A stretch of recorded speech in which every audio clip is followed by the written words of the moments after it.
description of someone in a coma. So if you like, of I'll someone read in it a coma. to you. Right. Well, let's see. Let's see if anybody else, because each human's mind is different. I've learned that because the doctors will say they can take people so far that it's up to they can't really say it's up to God, but they, you know, you can tell that's what they mean. That they'll just say each person is different, you know, and they don't know what's going to happen to them. Like they thought my daughter with pneumonia and 105 degree just a few weeks ago was going to die. And they started snoring her out with morphine.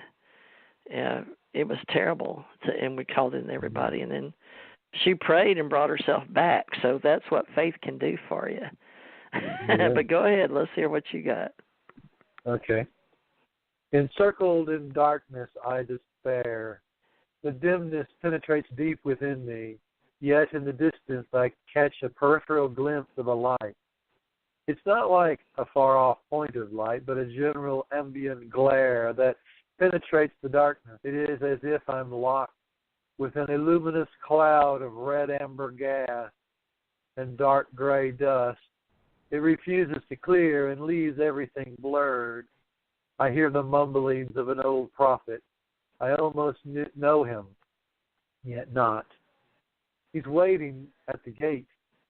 His gusts of prophetic wind blow mercilessly, but I can't quite make out what he is saying. And it seems as if I should think his words important, but they avoid my ears unheeded. The vague form of a face emerges from the void. I reach to focus, but only the shrouds of a death mask connect with my enveloped eyes. Their indistinct contours tumble and grow almost into view before broiling back away from my afflicted sight. Adrift in an uneasy haze, I stretch my mind to the utter reaches of the abyss and find nothing to greet me there. Weariness weighs heavy on my soul, and I know not why. The despondency of apathy envelops me. It leaves me unable to grasp any given moment, obscuring every instant into one another. I long for a clarity I scarcely remember and wonder, will it ever return? Did it ever really exist, or was it an illusion, even when I thought I once had it? That's it. Now you left off at a delusion or illusion? Illusion. It was Did an it illusion? ever really exist, or was it an illusion, even when I thought I once had it? Yeah, that's the last line. But yeah, in many ways, I think it describes that kind of uneasy, trapped kind of place, similar to what you described. A lot of people feel differently and about themselves and others. And then I'm learning about the genetics in the Human Genome Project and the genes that we have and the meiosis and mitosis that happens. And that's a whole another thing of how you learn about disease and diagnosis. But just staying in the body, folks, be proactive. But at the same time, it's like people want to know how to get closer to source. And, you know, while we're here, maybe that's not our mission, or maybe it is. And would you say that world religions feel like they should be finding a connection to source direct? Because, you know, the Catholic Church especially always thought you had to go through a priest to get to God. Yeah. So we pretty much, worldly religions, the majority think it's okay to go direct to source, to God now, well, do you think? In the Protestant denominations of Christianity, we find that as a concept, that idea of having a personal relationship with God. So that certainly is a feature that a lot of people talk about. And I think that is ultimately what we need to try to do, is to make it personal, to find that connection somehow to source and revel in that connection, not just have it, but experience it.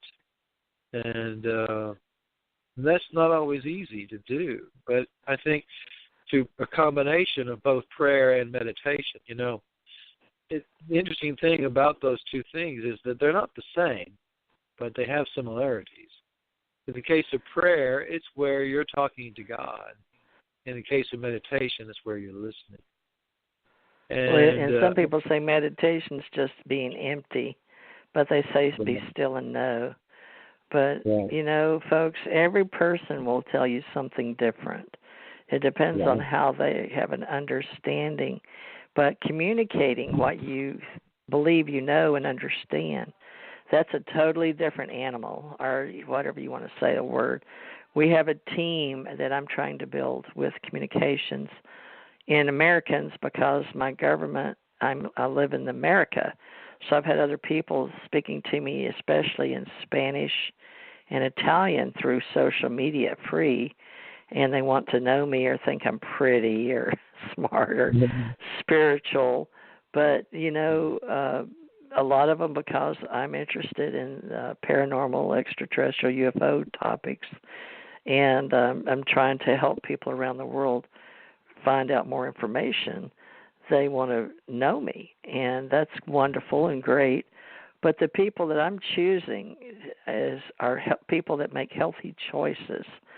That I choose to be around people that don't smoke, but yet my daughters smoke. 3 out of 4 daughters smoke, which their father smoked. I don't know if it's in the genes or not, but I do know that he always, from the time he was in high school, he used to come smoke behind my house in the neighborhood. So that's not good. So, because finally they took most of them. They're still out there because my kids get them all the time. But make healthy choices is part of the open walk and the healthy walk. And it's just on my mind now, folks. So I'm just letting you know, have a healthy body and do what you can to sleep regularly and eat regularly and exercise regularly. Don't smoke, please. Try not to do alcohol. Wear sunscreen because our skin, it really is different out there, the sun. So don't abuse drugs, whatever your doctor says, or even if you get prescribed, don't abuse those. And it says practice good hygiene, as part of our life. Eat nutritious foods and don't use steroids. But there's so much to do for your physical body. But what about our inside spirit? Now, open walk means not just do what's right for your physical body, but what do you put in your mind? What's your mind food? What's your manna? What's your God source? What comes from source? What do you fill your body with? If you keep your vessel clean and you're doing everything you can to sleep right and eat right, you have to make so much in this world to put your food on the table. But, manna from heaven or manna from heaven and the things that we have, the food of spirit. And I think Bill's written The Open Walk because there's something in him that wanted to share as an author a way that maybe a self-help book. But you said it was your philosophy book. Because folks, we'd encourage you as authors to be the author of your own life story. And even my friend Janet sent me an email today of wanting to know, she wants to get back with me, and she wants to figure out how we're going to be together. What are we going to do together? And how are we going to do this? How are we going to learn about each other and be with each other through cyberspace? Because she lives in Hawaii and I live in Florida. We have technology now, so science, technology, and I'm working with engineers, and she is now engineers. There's biomedical research and people like Bill that write these books. So, Bill, tell me again, it's a self-help and philosophy. Is this just good writing and communication on your part? Talk to me about this open walk. You're right that it is kind of a self-help. It is kind of I also refer to it as a guidebook to the awakening age. It's something that can kind of help people along on this open walk. And I think this paragraph that I'm about to read sums it up pretty well. The open walk is an ideology that embraces change over time, fully accepting refinements as new information comes to light. The willingness to refine stands as central to the approach of understanding. Face change without fear. Fear of change will never serve the seeker's quest. If you fear change, you will always live in fear. Since change is indeed constant. Embrace the flux that defines our reality. The late and edified Dr. Wayne Dyer suggested that each of us should have, and here's a quote, a mind that is open to everything and attached to nothing. Apply that sensitivity to your spiritual quest, and you will naturally be on the open walk. So I think that's important, is that the open walk is an ongoing process. You can't just do it for a while and then say, I've completed my task, because that goes against what the very open walk itself is. You have to constantly be open. If you could help people have an open mind and not think they know it all, how, we need people in biomedical research, medicine, and my friends are journalists, and we use APA, American Psychological Association, for writers and journal. I'm a member of this, senior member of the Society of Professional Journalists.